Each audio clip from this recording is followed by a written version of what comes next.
One of the more interesting and unique items we saw on your resume is from your time serving as the executive VP and president of Marine and Energy for ARC Insurance Group, where you were responsible for global marine, energy, and aviation and terrorism, which really intrigued me. Terrorism insurance, is that a thing?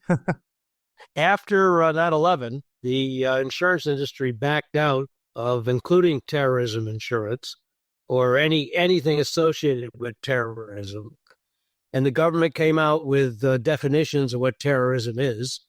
And so an event like 9/11 is defined as terrorism. It's not insured. So the insurance industry responded with the government to come up with solutions to fill that void.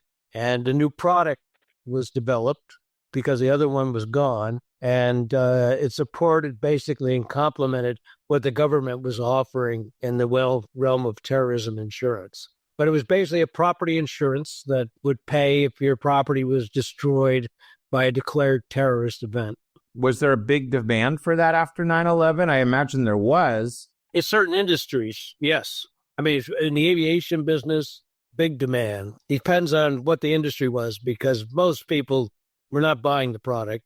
But those that really felt that they were in a situation where they could have a terrorist attack and lose large assets, they were attracted to it.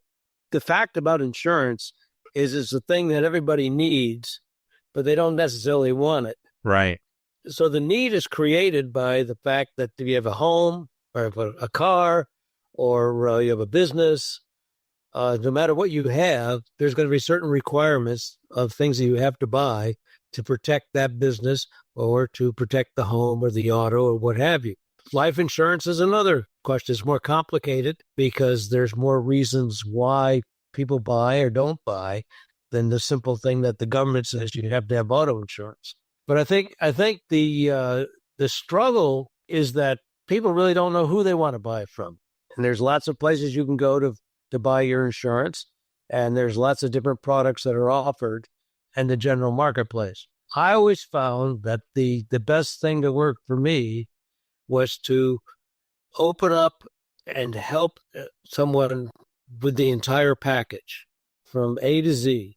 What are you trying to do with your financial planning? What are you trying to do with all of the insurance products?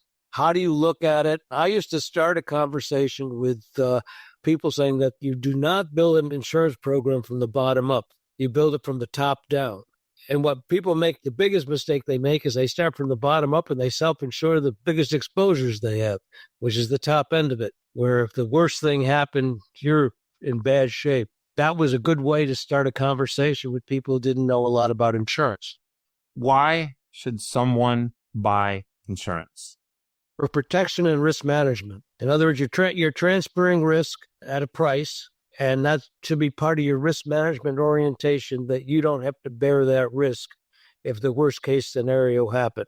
Your house burns down, there's an explosion, you die, you name it. So everybody should have an orientation towards risk management. Insurance is one of the tools that goes with risk management. Right on.